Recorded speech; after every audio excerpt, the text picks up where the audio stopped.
Salut tout le monde, j'espère que vous allez bien. Aujourd'hui on va se retrouver pour la review de WrestleMania 31, un show que j'avais déjà analysé à l'époque, donc en 2015 quand le show était sorti. Et là vous allez me dire, mais Mathieu, pourquoi est-ce que tu refais une review sur un show que tu as déjà analysé? Un petit peu comme pour WrestleMania 30, déjà de 1, je n'ai pas noté les matchs à l'époque. Et surtout, en fait, j'avais envie de revoir ce show comme pour Mania 30, mais pour d'autres raisons. C'est-à-dire que WrestleMania 30 m'avait laissé de très très bons souvenirs. Et WrestleMania 31, c'était un show que j'avais, je vais pas dire non plus descendu, faut peut-être pas non plus exagérer, mais c'est vrai que c'était pas un show que j'avais trouvé si fou que ça. Et c'est vrai que la majorité des fans de catch le trouvent vraiment très très bon. Et donc du coup, j'avais envie en fait tout simplement de me refaire un avis sur ce show et par la même occasion noter les matchs de ce pay-per-view. Donc écoutez, on va pas perdre de temps, on va commencer directement par la présentation du pay-per-view. Donc WrestleMania 31 s'est tenu le 29 mars 2015, c'était à Santa Clara en Californie, c'était au Levi's Stadium devant 76 976 spectateurs, donc une très très belle affluence. Et donc les deux thèmes musicaux pour ce pay-per-view, on avait Money and the Power par Kid Ink et on avait Rise de David Guetta et Skylar Grey. Enfin, bref, au passage, je préfère le préciser, je ne vais pas parler du kick-off parce que je trouve pas ça très intéressant. Je l'avais de toute façon pas fait à Mania 30, j'ai complètement zappé. Et du coup, là c'est pareil. On a le Big Show qui a gagné la Andre the Giant Memorial Battle Royale. On a eu un match par équipe avec le New Day, Cesaro, Tyson Kidd. Enfin bref, tout ça pour dire que ça ne m'intéresse pas. Je ne l'ai pas regardé. Donc voilà.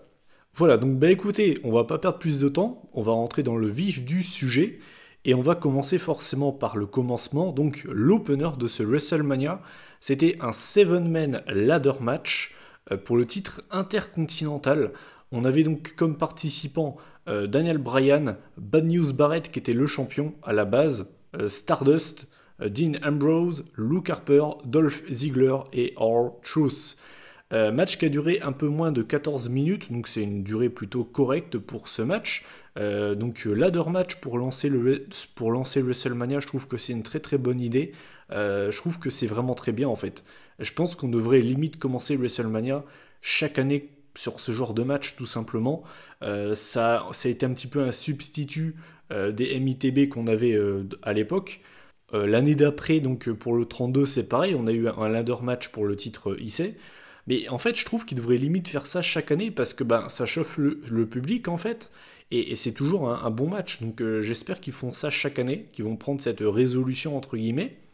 Donc alors, mon avis sur ce match. Bon déjà, je vais vous relever les grosses prises qu'on a eues.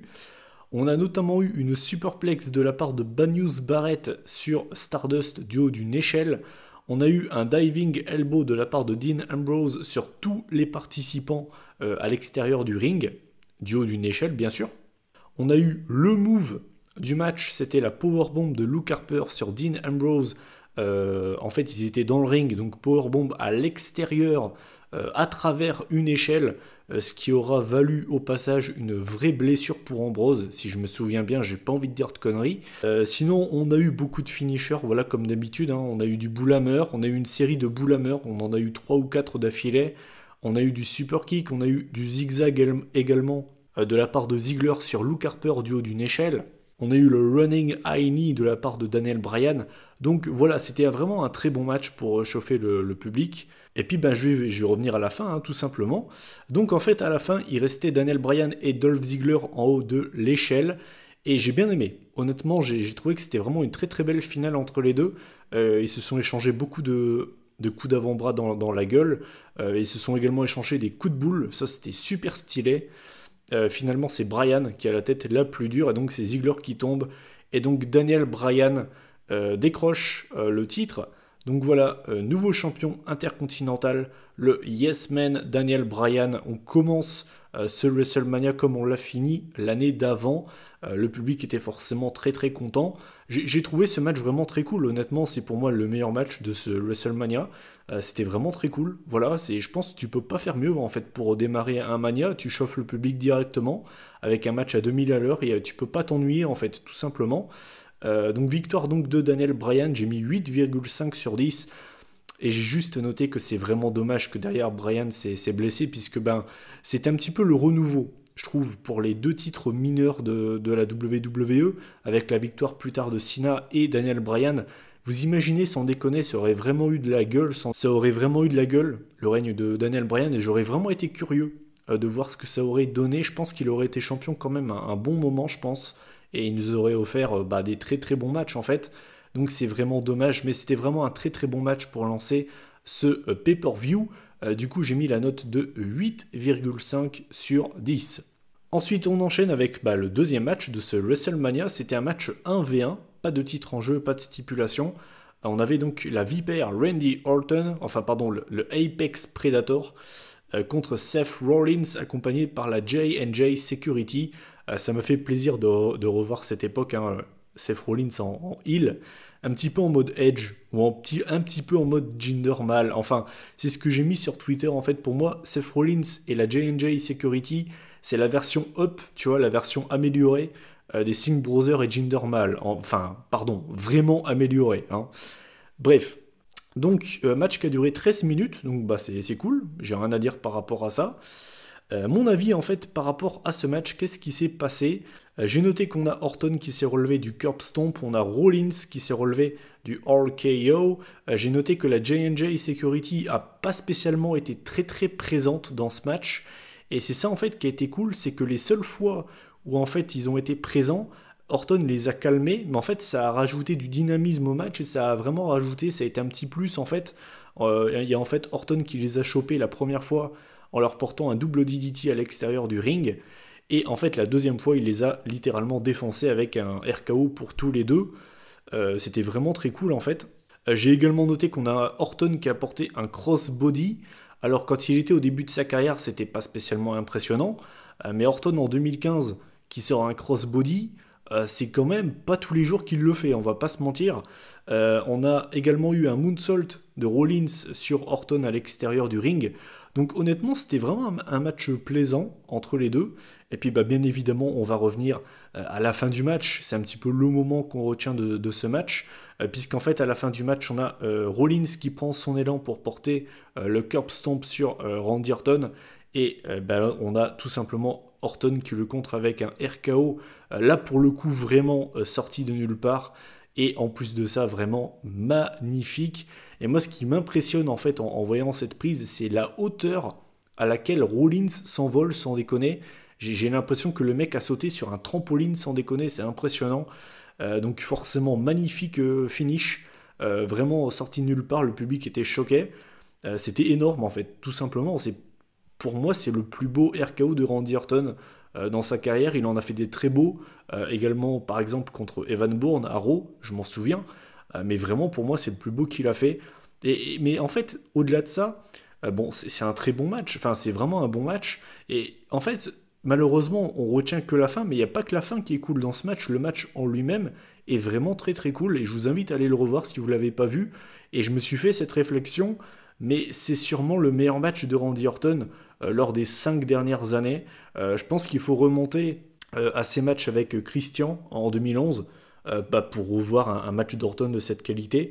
Et bah, malheureusement, c'est pas souvent le cas qu'il sort des matchs de cette qualité et c'est bien dommage. Bref, tout ça pour dire que c'était vraiment un très bon match, honnêtement. Et du coup, j'ai mis 8 sur 10. Ensuite, on enchaîne avec un match événement, hein, puisque c'était les débuts de Sting dans un ring de la WWE. Sting contre Triple H, la star de la WCW et bah, l'une des plus grosses stars de la WWE. À noter que les deux ont eu une entrée spéciale. Triple H est venu en mode Terminator et Sting est venu avec genre des grands tambours, voilà, c'est un petit peu spécial. Alors l'entrée de Sting, je la trouve pas spécialement mauvaise, mais je la trouve pas non plus impressionnante. Et l'entrée de Triple H, alors honnêtement, j'aime beaucoup les entrées de Triple H, notamment celle du 27, celle du 30, celle du 21. Voilà, il a fait des très très belles entrées, Triple H, même le 33 l'année dernière. Sans déconner, celle-là, je trouve que c'est l'une de ses moins bonnes. Je trouve qu'en fait, ils en ont fait beaucoup trop. Voilà, c'est que mon avis, bien sûr, hein, c'est une question de goût et c'est pas très grave au passage. Mais c'est vrai que j'ai pas été spécialement très très fan de cette entrée. Bref, Donc, alors le match a duré plus de 18 minutes, donc c'est une très bonne durée, on va pas se mentir. Et très clairement, ce match, ça a été en fait un énorme bordel. Un énorme bordel, il n'y a pas à chier. J'ai relevé qu'on a quand même eu pas mal de prises de finition. On a notamment Triple H qui s'est relevé du Scorpion Death Drop. On a Sting qui s'est relevé du Pedigree et du Switch in Music. On a également Triple H qui a résisté 2 fois au Scorpion Death Lock. Et bien évidemment, on va dire les trucs qu'on retient, hein, le truc même qu'on retient de ce match, c'est l'intervention de la DX et de la NWO. Donc WrestleMania se transforme en Monday Night Wars, ce qui est plutôt cool. Je comprends les fans qui ont connu cette époque-là. Moi, je ne l'ai pas connu. Voilà, je ne l'ai pas connu. Les gens qui ont dû connaître cette époque, ça a vraiment dû leur faire très très plaisir de voir ça et je comprends totalement. Même si c'était des papis qui s'affrontaient, mais c'était cool. Voilà. Donc finalement, donc on avait une troisième tentative de Scorpion Deathlock et donc on a Michaels qui vient du public pour porter un Switch in Music sur Sting. Finalement, Sting se dégagera du coup. Et donc en fait, à la fin du match, on a Sting qui avait déjà porté, je crois, 2 Stinger Splash dans le coin du ring. Et en fait, il part pour un troisième. Je crois que c'est pour le troisième ou le deuxième. Bon, de toute façon, c'est pas très grave. Et en fait, on a Triple H qui lui met un coup de sledgehammer dans la face. Victoire donc de Triple H sur Sting. Je crois que c'est Rabi de la chaîne CCL Catch qui l'avait précisé et c'est totalement ça. Encore une fois, la WWE a dû nous montrer que oui, c'est eux qui ont gagné la guerre des ratings dans les années 90. On a compris les gars, on l'a compris. D'ailleurs au passage, là je regarde mes notes, je ne l'ai pas noté mais je m'en souviens, JBL était absolument insupportable. Il était insupportable, c'était un véritable fanboy en mode « Ouais, de toute façon, la VE, c'est la vraie, c'est l'entreprise numéro 1 de catch dans le monde, la WCW, c'était une petite ligue, Sting, il avait l'habitude des grands matchs dans une petite ligue, il n'a pas l'habitude des grands matchs dans une grande ligue, il était insupportable, vraiment insupportable, de toute façon, vous le savez, je déteste JBL, c'est pas nouveau, bref, tout ça pour dire que, est-ce que selon moi, c'était le résultat à faire? Honnêtement, non, je ne pense pas. Je pense qu'ils auraient dû faire gagner Sting, c'est son premier match à la VE, une défaite de Triple H sans déconner, genre il aurait pas pu perdre, sans déconner, ils auraient pas pu lui faire plaisir, mais j'ai l'impression que la VE, ils aiment bien faire perdre les chouchous du public qui viennent hors de chez eux, puisque l'année d'après, on a Styles qui perd contre Jericho, je cherche toujours la raison, hein, je comprends toujours pas cette décision au passage, donc voilà, je trouve ça dommage. Sinon le match en lui-même, j'ai toujours pas donné mon avis sur le match. Ben, les seuls points positifs de ce match, pour moi, c'est l'arrivée de la NWO et de la DX. Maintenant, pour ce qui est de ce qui s'est passé dans le ring, bah franchement, c'est vraiment pas terrible. En enlevant le côté fun, ce match est vraiment pas terrible, sans déconner, hein, genre vraiment. Il y a presque rien, et genre j'abuse pas, il y a vraiment pas grand-chose. Du coup, pour ce qui est de la note, ben, j'ai pas mis une très très bonne note.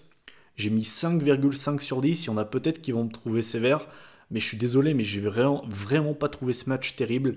Ensuite, on enchaîne avec un match féminin, bah, le seul de ce WrestleMania, c'était un match par équipe. On avait Paige et AJ Lee contre les Bella Twins, match qui a duré un peu moins de 7 minutes, et j'ai un petit coup de gueule à porter. Et j'anticipe, et je vous le jure que ce n'est pas parce que c'est Nikki Bella qui est championne que je dis ça, ça aurait été Paige, AJ, qui vous voulez, j'aurais tenu le même discours. On est au plus gros show de l'année. La meuf est championne des divas, elle est à WrestleMania, elle a un match à WrestleMania. On peut m'expliquer pourquoi elle ne défend pas sa ceinture? Est-ce qu'on peut m'expliquer juste pourquoi? Je ne comprends pas. Sans déconner, je vais vous poser une question. Vous auriez préféré voir quoi? Ce match-là par équipe qui n'a aucun enjeu? Ou, par exemple, un triple threat entre Nikki Bella, AJ Lee et Paige pour le titre des divas? Osez me dire que vous auriez préféré voir le match par équipe, sans déconner. C'est dommage, ça aurait pu donner un match cool, sans déconner. C'est pas une affirmation ce que je veux dire, c'est plutôt une théorie du complot. Je suis persuadé, sans déconner, que Nikki Bella, elle a fait son caprice de star, elle a voulu avoir un match par équipe à WrestleMania avec sa sœur, parce que oh, c'est trop cool de faire équipe avec ma sœur à WrestleMania, et je suis persuadé que c'est comme ça que ce match a eu lieu en fait, parce que je comprends pas tout simplement cette décision. Enfin, bref, je vais pas m'éterniser sur ça, ça ne va pas changer le cours de l'histoire du catch, mais vraiment, je trouve ça débile en fait, vraiment. Bref, Pour ce qui est du match en lui-même, je vais vous le faire très très rapidement. Au début du match, on a eu un gros travail des Bellas sur Paige. À noter que AJ Lee avait été mis KO. Du coup, Paige ne pouvait pas faire le tag. À noter que Paige s'est relevé du rack attack, donc la prise de finition de Nikki Bella, et non le rat attack. Ce n'est pas pareil. Finalement, j'ai noté que AJ Lee a réussi à faire le tag. Finalement, j'ai noté que AJ Lee a réussi à rentrer dans le match vers la fin, à faire la différence, en faisant abandonner donc la championne avec le Black Widow, sa prise de finition, de soumission, pardon. Donc voilà, victoire de AJ Lee et Paige, donc sur les Bella Twins. Une Paige qui était d'ailleurs assez émue. Je crois que j'avais vu ça dans un WWE 24. Elle avait été voir sa mère, elle était très émue. Ça fait toujours plaisir de voir ça, en espérant revoir un jour Paige à WrestleMania, c'est tout ce que je lui souhaite. Pour ce qui est du match en lui-même, je l'ai vraiment trouvé quelconque. C'était pas mauvais, c'était pas une bouse. J'ai été habitué à voir des matchs féminins bien pires que ça à WrestleMania, sans déconner, mais c'était pas non plus grandiose. Du coup, j'ai mis juste pile la moyenne, j'ai mis 5 sur 10. Rien de plus, rien de moins. Ensuite, on enchaîne avec un match qui m'avait laissé de très bons souvenirs en 2015. C'était le match entre John Cena et Rusev. Match qui a duré 14 minutes, ce qui est bien. Encore une fois, je vais pas me plaindre, c'était bien. À noter qu'on a eu une entrée spéciale pour Rusev qui est venu carrément avec un tank, chose que j'avais pronostiquée à l'époque, je l'avais vu venir sans déconner. Et voilà, cette entrée elle a vraiment de la gueule, on va pas se mentir. Alors, ce match, honnêtement, je l'ai vraiment trouvé très cool. Il m'avait laissé de très bons souvenirs et c'est pas pour rien. Je l'ai vraiment trouvé très très cool. C'était un match très plaisant. J'ai également relevé un truc, c'est que Rusev, il a sorti des prises qu'il ne sort plus maintenant et c'est bien dommage. On a notamment eu du diving headbutt, on a eu un Alabama slam, on a également eu à un moment donné, il a balancé Cena, je sais même pas comment ça s'appelle cette prise. Et c'est dommage, c'est des prises qui sont cool et malheureusement Rusev il ne s'en sert plus. J'ai pas envie de dire de conneries mais je crois qu'il ne s'en sert plus et c'est bien dommage sans déconner. J'ai également noté qu'on a eu Cena qui nous a présenté pour la première fois le Springboard Stunner que je trouve méga stylé et je me rappelle qu'à l'époque un petit peu comme pour le RKO sur Rollins, j'ai été choqué vraiment.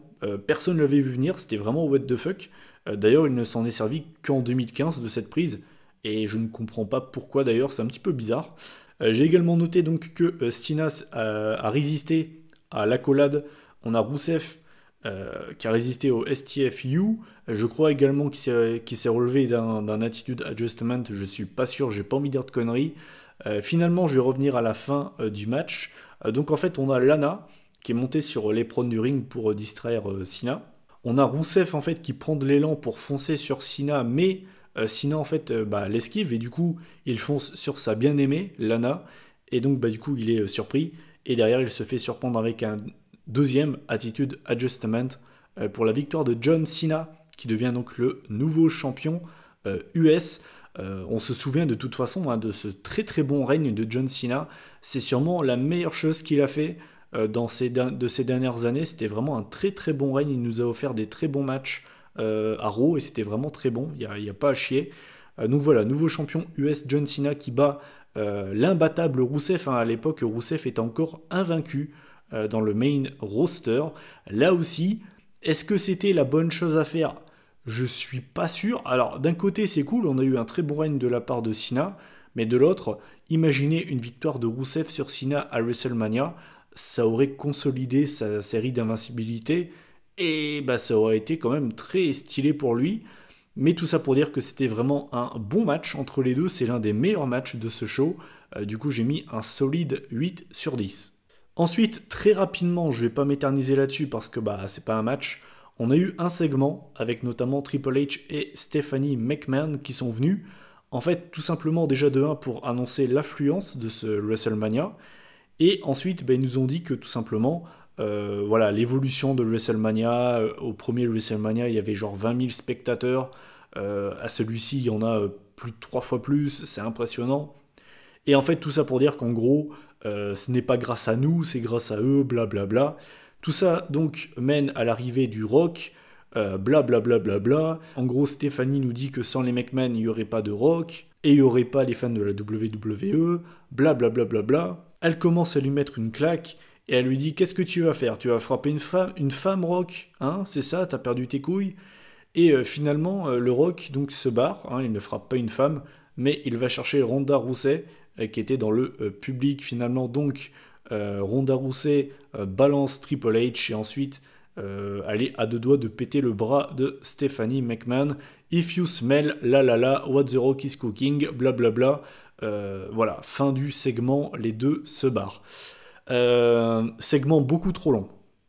Ah franchement, le segment, il était long, long, long, long. Je vous invite à aller le revoir, je l'ai trouvé mais d'une lenteur, sans déconner. Il mettait à chaque fois 3 plombes pour parler, il me prenait des pauses. En plus de ça, on savait très bien où ça allait mener. Ça a été beaucoup trop long. Sans déconner, je ne sais pas combien de temps il a duré. Il a duré minimum un quart d'heure. Au minimum, vraiment le strict minimum. C'était interminable, sans déconner. Enfin, bref. Ensuite, alors l'avant-dernier match de ce WrestleMania, c'était un match assez attendu puisqu'on avait l'Undertaker contre Bray Wyatt dans un match qui a duré un quart d'heure. Donc bah c'est une bonne, encore une fois c'est une bonne durée, je peux pas me plaindre. Alors là moi je suis désolé mais ce match était vraiment pas terrible. J'en avais pas gardé de bons souvenirs et ben mes souvenirs sont corrects. Enfin sans déconner, ce match est vraiment pas terrible. Il est lent de chez lent. Alors après, je m'y attendais, hein, Taker et Wyatt, je m'attendais pas à avoir un match cruiserweight, hein, je suis pas débile non plus. Mais le match était d'une lenteur phénoménale, il n'y avait pas de rythme, c'était mort, enfin vraiment, même le public, sans déconner, le public était vraiment pas chaud. Pourtant, c'est quand même un match du Taker à Mania, donc ça veut vraiment tout dire. J'ai noté qu'on a Wyatt qui s'est relevé du Tombstone Piledriver, on a Taker qui s'est relevé du Sister Abigail. Finalement, à la fin du match, en fait, on a Wyatt qui a voulu porter le Sister Abigail et finalement, eh bien, c'est contré avec un deuxième Tombstone Piledriver, donc du Taker qui gagne tout simplement. Voilà, victoire du Taker sur Wyatt. À noter quand même, il faut le préciser, que c'est Wyatt qui a vraiment tout fait en termes de rivalité. On n'a pas vu une seule fois le Taker pendant les Raw, un petit peu comme cette année avec John Cena et le Taker. Donc respect à Bray Wyatt qui a su tenir cette rivalité à lui tout seul. Là aussi, est-ce que Wyatt aurait dû perdre? Je suis pas forcément de cet avis. On aurait pu avoir un passage de flambeau entre les deux. Mais voilà, quand vous voyez l'utilisation de Bray Wyatt, voilà, ils n'ont pas voulu en faire leur prochain Undertaker. Et c'est bien dommage parce que, de mon point de vue, Bray Wyatt, c'est l'un des plus gros gâchis de ces 10 dernières années. Sans problème, sans aucune hésitation. Juste avant de donner la note, la seule chose également que j'ai bien aimé dans ce match, c'est qu'à un moment donné, on a Bray Wyatt qui s'est mis, vous savez, quand il est retourné en marchant à l'envers, et en fait on a le Taker qui s'est relevé comme il fait d'habitude, et tu vois Bray Wyatt qui est littéralement choqué, c'était vraiment très cool. Voilà, c'est limite le seul truc que j'ai retenu de ce match. Sinon le match en lui-même était vraiment pas terrible. Donc au niveau de la note, j'ai mis 5,5 sur 10, c'est pas terrible. Et enfin, le main event de la soirée, c'était pour le WWE World Heavyweight Championship. On avait The Beast, Brock Lesnar, qui était donc le champion, contre Roman Reigns, l'ennemi public numéro 1. C'était un match que je ne voulais absolument pas voir à l'époque. J'étais ni pour l'un ni pour l'autre. Vraiment, je voulais pas voir Roman Reigns gagner comme presque tout le monde à l'époque. C'était vraiment chaud, genre il y avait vraiment tout le monde contre Reigns à l'époque, je m'en souviens. Et c'était un match qui était assez boudé par les fans en général. Surtout que la build-up, j'ai revu la vidéo qui a résumé leur rivalité, elle était quand même sacrément pourrie. Cette année, c'est quand même largement mieux parce que je vous invite à aller revoir la vidéo promo entre les deux. C'est vrai que c'était vraiment pas terrible, hein. Donc, main event qui a duré un peu moins de 17 minutes, donc c'est une bonne durée. À noter dans ce WrestleMania qu'il n'y a aucun match qui a dépassé les 20 minutes, ce qui est quand même très très rare. C'est vraiment très très rare pour être souligné. Et à l'époque, c'était un match que j'avais vraiment pas aimé. J'avais vraiment vraiment pas aimé ce match, je l'avais trouvé vraiment pas terrible. Là pour le coup, j'ai changé d'avis. Comme quoi, revoir un pay-per-view 3 ans après, ça peut être intéressant parce que tu peux tout simplement changer d'avis. La seule chose qui m'a dérangé en fait dans ce match, c'est qu'à un moment donné, on a Roman Reigns qui s'est fait démonter. C'est-à-dire que le mec s'est pris 3 F5 Il s'est relevé de 3 F5, Roman Reigns. Il s'est pris environ 13 souplexes. J'ai pas envie de dire de conneries, mais je crois que c'est ça. Et donc en fait, à un moment donné, au bout du 3e F5, Reigns se dégage. Et donc en fait, on voit Lesnar qui devient un petit peu choqué. Il se dit, attends, normalement ça devrait être fini là. Tu vois donc qu'il enlève ses gants, il commence à mettre des baffes et des grosses patates à Reigns. Et Reigns commence à rigoler. Ça, je suis désolé. Alors, il y a de ça 3 ans, j'étais déjà pas fan. 3 ans après, je suis du même avis. Ce n'est pas réaliste. Le mec qui ose venir me voir droit dans les yeux et me dire que c'est réaliste, il est de mauvaise foi. Je n'ai jamais vu quelqu'un dans la vie, quand il se fait défoncer par quelqu'un, genre mais défoncer, je n'ai jamais vu quelqu'un lui rire au nez. Hein. Mais tu verras jamais ça dans la vie réelle. Peut-être dans des mangas, peut-être dans des dessins animés, mais dans la vie réelle, ça n'existe pas. Hein, c'est impossible. Si ça avait été Bray Wyatt ou Dean Ambrose, ça m'aurait pas dérangé parce que ça fait un petit peu partie de leur personnage. Bray Wyatt, il est complètement fou dans sa tête, et Dean Ambrose, il est entre guillemets un lunatique. Vous savez ce que je pense de lui, mais il est lunatique, voilà. Donc ça, si ça avait été l'un des deux, ça m'aurait pas dérangé. Venant de Roman Reigns, je suis désolé, hein, mais ça, je trouve ça ridicule plus qu'autre chose. Hein. Bref. À noter à un moment donné, alors franchement, à un moment donné, on a Reigns qui a mis un gros coup de genou à Lesnar. Et genre 2 secondes après, en fait, Reigns était sur l'éperon du ring, à l'extérieur, et Lesnar, lui, il était du côté intérieur du ring. Et en fait, il a chopé la jambe de Reigns, il lui a mis une clothesline, sans déconner les gars, allez la revoir. C'est l'une des clotheslines les plus violentes que j'ai vues. Je me rappelle, j'ai rigolé. Vraiment, j'ai rigolé en voyant ça tellement c'était violent. Le tournant du match, donc on a Reigns qui envoie Lesnar dans le poteau. Et donc en fait, on a Lesnar qui commence à saigner sévère. On a donc 3 Superman Punch de Reigns. Il enchaîne derrière avec 2 spears. Et derrière, en fait, on a Lesnar qui se dégage. Genre, quelques secondes après, on a encore un F5, donc le 4e du match. Donc ensuite, on a les deux qui sont à terre, ils sont fatigués, ils n'en peuvent plus. Et là, très clairement, c'est l'homme de ce WrestleMania. Seth Rollins vient cacher sa mallette. C'est fou, sans déconner, c'est fou. Je me rappelle qu'à l'époque, sans déconner, hein, j'étais comme un gamin de 5 ans. Je sautais dans mon canapé, genre mais vraiment. C'est, je pense, dans mon top 5 des moments qui m'ont les plus fait péter un câble devant du catch. Sans déconner, j'étais comme un enfant. Sans déconner, j'étais tellement content. Vraiment, mais Rollins, c'est le sauveur, vraiment. C'est notre sauveur. Il nous a sauvés cette année-là.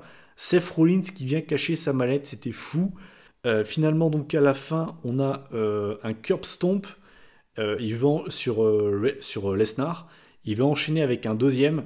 Il se fait prendre en F5 par Lesnar. On a Reigns qui revient, spear sur Lesnar. Donc Rollins, il a rien. Et en fait, il enchaîne avec un curb stomp sur Reigns. Donc voilà, victoire de Seth Rollins qui devient WWE World Heavyweight Champion. Franchement, alors ça, pour moi, ça atteint pas le niveau de kiff que j'ai eu l'année d'avant en voyant Daniel Bryan champion, mais c'est vraiment juste en dessous. Genre vraiment, je me rappelle que j'étais mais tellement content sans déconner. C'est-à-dire que pour Daniel Bryan, c'était l'émotion. Pour Seth Rollins, c'était vraiment la joie, le sentiment d'être sauvé d'un calvaire. Et vraiment, je le redis encore maintenant, merci Rollins. Vraiment, c'était incroyable. C'était génial. Ça m'a vraiment fait plaisir de revoir ce moment. Donc voilà, nouveau champion Seth Rollins. Honnêtement, j'ai changé d'avis. C'est vrai qu'à l'époque, j'avais pas aimé ce match. Et c'est vrai que au-delà de l'ajout de Rollins, je trouve que c'est une bonne brawl entre Lesnar et Reigns. Et au passage, j'espère que cette année, ils vont nous rajouter une stipulation entre les deux. Je pense que ce serait logique, vu comment la rivalité est bourrine entre les deux. Et puis ce serait cool. Donc j'espère que Vince McMahon va voir cette vidéo et qu'il va retenir mon idée. Mais tout ça pour dire que c'était une bonne brawl. Et puis l'ajout forcément de Seth Rollins à la fin, ce côté totalement inattendu C'était vraiment très cool et c'est honnêtement, c'est un bon main event de WrestleMania. Du coup, au niveau de la note, eh bien, j'ai mis un joli 7,5 sur 10. Et bien voilà, écoutez, en faisant la moyenne de ce WrestleMania, on arrive à la moyenne de 6,85 sur 10. Donc c'est une note plutôt pas mal, surtout pour un Mania. Je ne sais pas si j'ai noté un Mania mieux que ça, parce qu'en général, il y a toujours des matchs, ce que j'appelle poubelles, qui viennent complètement flinguer la moyenne du pay-per-view. Bah là, honnêtement, je trouve que c'est un bon WrestleMania. C'est pas mon préféré. En termes d'émotion, tout ça, ça n'équivaut pas le 30. Mais c'est un bon WrestleMania. Les 4 matchs pour moi à retenir de ce pay-per-view, c'est donc le ladder match pour le titre IC, le Orton Rollins, le Rusev Cena et le main event. Voilà, pour moi, c'est vraiment les 4 matchs à retenir de ce pay-per-view. Pour moi, il n'y a aucun genre classique dans ce WrestleMania, mais il y a vraiment 4 matchs qui sont très solides. Bien évidemment, c'est pas un show parfait. Par exemple, le Taker Wyatt, je l'ai vraiment pas trouvé fou. Le Triple H Sting, pareil, même s'il y a ce côté fun avec le retour des deux clans, d'un point de vue in-ring, c'est pas la folie. Et puis il y a ce match tag team de Diva que je trouve un petit peu, que je trouve pas terrible en fait. Mais sinon voilà, c'est un show que je trouve quand même bien, c'est un bon show. Et du coup j'ai bien fait de le revoir puisque à mon avis, concernant ce show, a changé. Et je le trouve du coup plutôt bon. Voilà, tout simplement. Écoutez, voilà, cette review est terminée. Donc je vous invite tout simplement à donner une note, à donner votre avis sur le pay-per-view en commentaire comme d'habitude, à réagir, à liker pour le soutien, ça fait toujours plaisir, à commenter, à partager, vous faites ce que vous voulez de cette vidéo, voilà tout simplement. Donc nous, on se retrouve la semaine prochaine pour la preview de WrestleMania 34. Attendez-vous à une vidéo pronostic longue, vu le nombre de matchs qu'il y a. En plus de ça, je vais également faire la preview de TakeOver New Orleans en début de vidéo comme d'habitude. Donc je vous le dis, la vidéo sera vraiment très très longue. Préparez de quoi manger et boire parce que je pense qu'elle va vraiment durer. Donc voilà. Donc moi je vous dis bon week-end, bonne fin de week-end. Et puis la semaine prochaine on se retrouve pour le plus gros show de l'année. Voilà, écoutez, d'ici là, prenez soin de vous. Salut tout le monde.